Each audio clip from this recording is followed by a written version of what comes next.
بعد از دیدن ساحل زیبای مکسر مسیرمون رو ادامه میدیم به سمت شهر بادگیرها و لنجها، بندر کنگ.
خب خسته نباشی.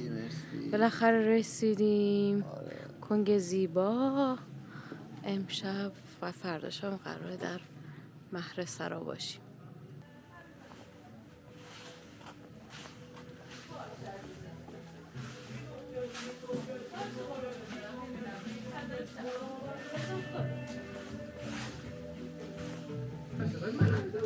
بالاخره رسیدیم.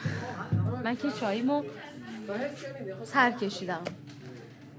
اینقدر فضا اینجا انرژیش خوبه و خود این آقا محمد عالیه.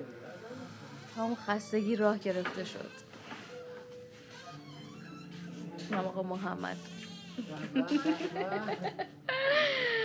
حالا بیشتر باش آشنا میشین. هستیم هنوز تا معرفی کنیم اینجا رو. نون داغ هندی. اینم یادم میره. این ناشف گوشت. این ناشف مرغه. اینم نه این هندیه. این گوشت هندیه که خیلی قرار تند باشه. آره. حالا یه مزه که بکنید. ای بابا.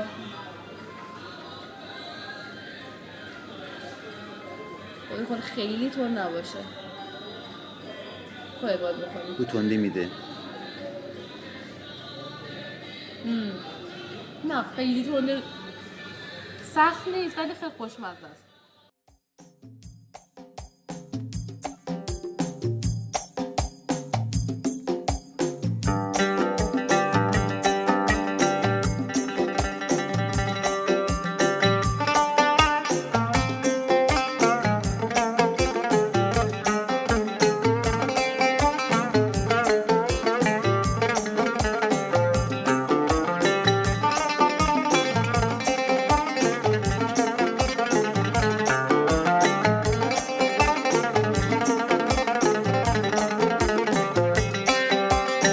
شیرین دنیا دل خوب کامو می زندگانی من رفت و فنا بوی نوجوانی می نوجوانی من شیرین دنیا دل خوب کامو می زندگانی من رفت و فنا بوی نوجوانی می نوجوانی من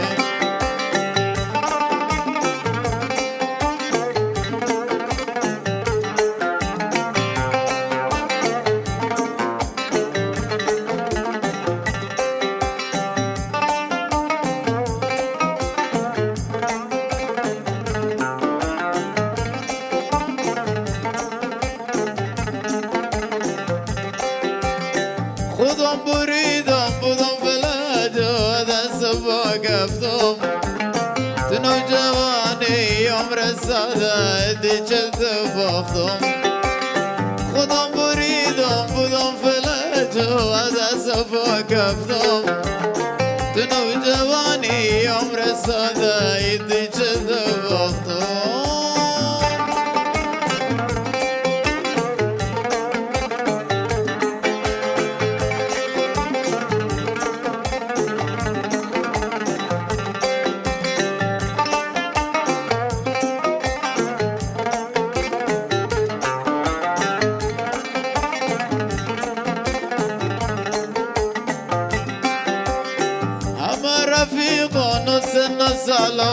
دورم جمن ارچو چه بوان روحم چه بوان جسمم و با ما زده دو اما رفیقان و زن و سالم دورم جمن ارچو روحم چه بوان جسمم و با ما زده دو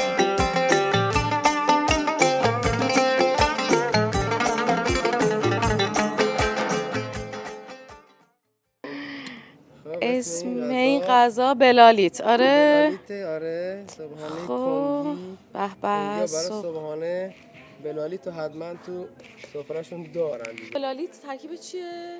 ترکیبش با هم رشته رشته درست است؟ میشه آره خب، و ادویه شکر و جات. هل و اینا رو بهش اضافه میکنن. حالا بعضیا دارچین هم بهش اضافه میکنن و مکملش هم باید تخم مرغ باشه. خب تخم مرغ هم ما بهش میدیم تخم مرغ گرس. شور و شیرین رو با هم دیگه میخورن. آره بلالیت و تخم مرغ گرس. و اینم کاکل خواهی خوردی؟ محلی. آره محلیه به اسم کاکل. اون چی بود که درشو باز کردی زخ کردی؟ الهه مهیاوه و روغن. آها من یه این آره اینو دیگه تو سفره های همه کنگی ها باز مهیاوه روغن باید باشه. واقعا خوشمزه است. خیلی ترکیبش خوبه. اونایی که پس فرستادن بریزیم من. امروز توی اقامتگاه مهره هستیم و کلی برام لباس خوشگل آوردن که امروز با لباسای بندری بگردم. اینقدر اینا قشنگن، اینقدر ظریف و خوشگل و زنونن، آدم اصلا دلش نمیاد دستشون بزنه. خیلی حالا باید انتخاب کنم از تو اینا که کدوم یکیو میخوام بپوشمش. شلوارای خوشگل خیلی هم اینا کار همش کار دسته، خیلی هم قیمتاشون گرونه. است خیلی عجیبیه که میخوام برم تو خیابون و با این چادر گلگلی رنگی، کاش هیچ وقت چادر مشکی ها نمیومد تو فرهنگ ما. همین چادر رنگی ها رو خانم‌ها میپوشیدن تو شهر، خیلی قشنگ‌تر بود، خیلی خوشگل‌تر بود. و جالب اینه که بدونید توی این تایم که ظهره تمام اتاقا تقریبا گرم میشه، چون اتاقا کاملا بسته است بجز بادگیرها که من اومدم در این بادگیر رو باز کردم و یه حجم باد زیادی و از اونجایی که ظهره با بوی غذای همسایه ها و بوی ماهی و همه چی اینجا پیچید. خیلی جالبه. اگه موهای من و لباس منو ببینید میفهمین که چطوری داره باد میزنه. میبینید؟ و این جریان قشنگ از اون بالا از توی اون بادگیر میاد و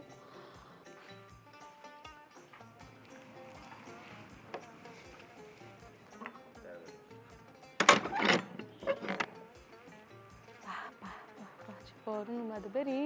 بریم امروز در کوچه پس کوچه های کن قدم بزنیم که واقعا آدم از قدم زدن و تماشای این همه زیبایی سیر نمیشه.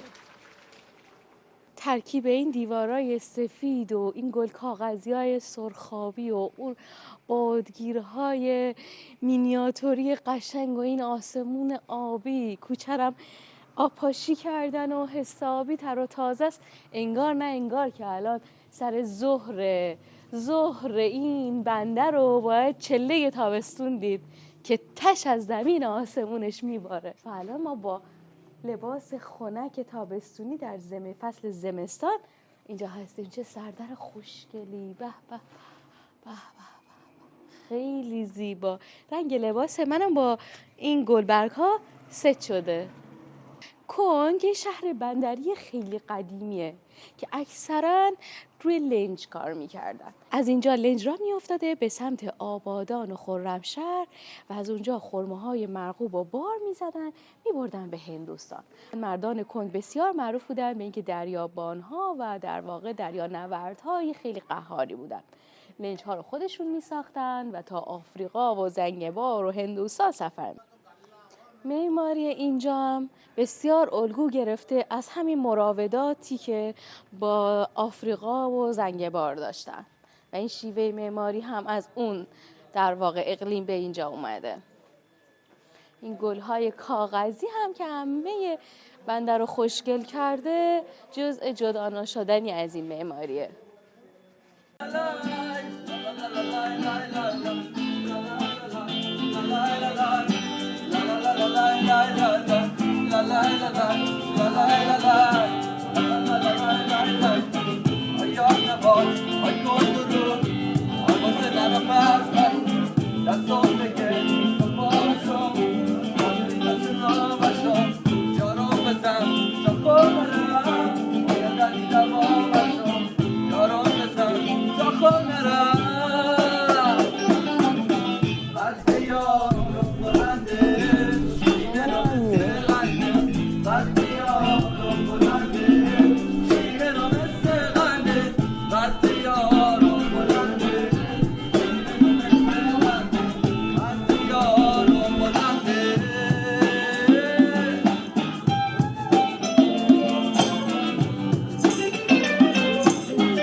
کافیه فقط 4 کیلومتر از شهر دور بشید تا به کارگاه لنجسازی برسید.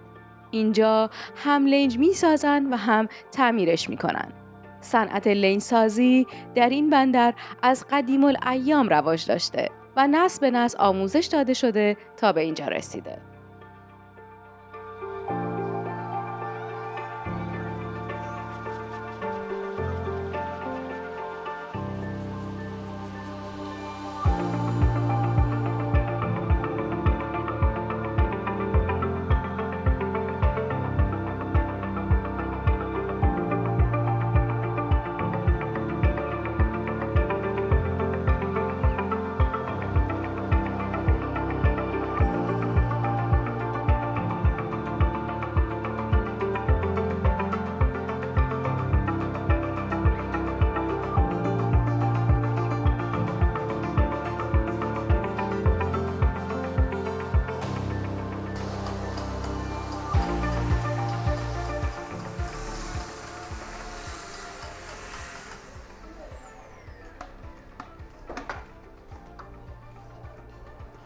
آها پنبه است. پنبه بعد روغن هم قاطیش میکنن. آها برای آبگیری. شربش بره داخل. آها همه اینا رو باید دستی بزنن. خیلی سخته.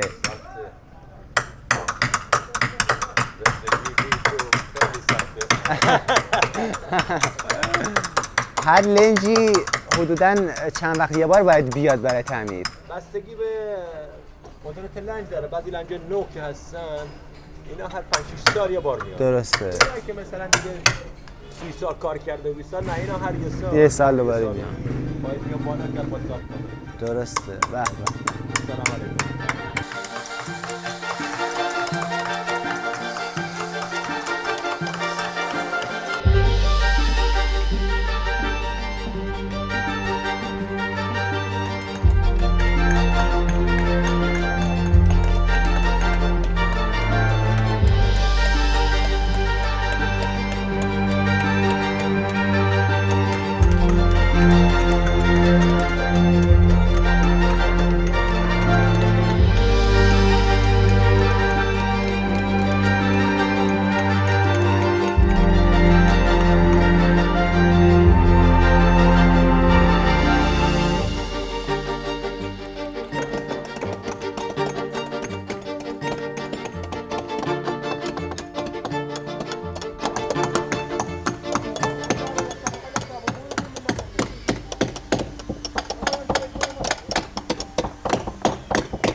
رفاقای ما رسیدیم اینجا و دیدیم میخوان این لنج رو به آب بندازن. این بار اولی که من میبینم یه لنج رو به آب میندازن و خیلی هیجان انگیزه. بریم ببینیم.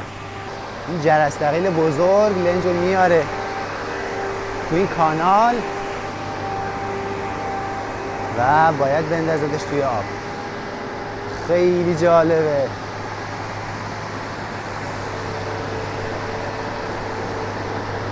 لنجا برای تعمیرات میان اینجا و بعد از مدتی که کار تعمیراتشون انجام شد دوباره باید برگردن به دریا.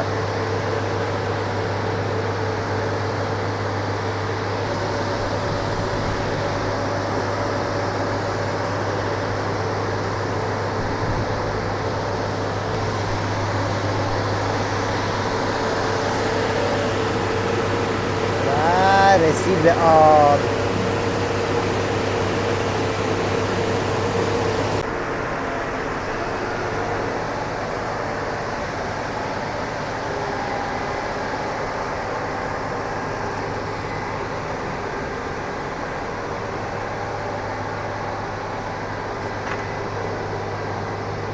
خب جرثقیل کارش تموم شد و داره برمیگرده به جایگاه خودش. یه لحظه نمیدونم چی شد لنجه برگشت و نزدیک بود بخوره به دیواره کانال.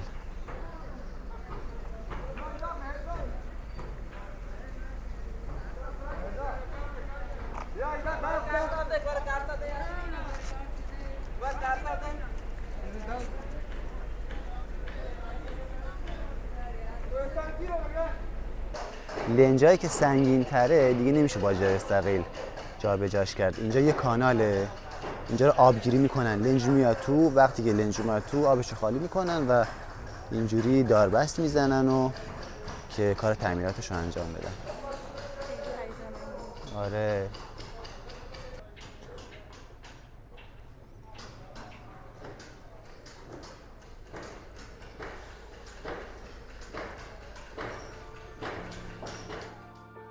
دوستان عزیز، سفر ما در جنوب ایران تمام شد. موتورمون رو با قطار به تهران میفرستیم و میریم تا یک برنامه خفن برای رفتن به ترکیه رو استارت بزنیم. از ویدیو بعد در ماجرای سفر ما به ترکیه با ما همراه باشید.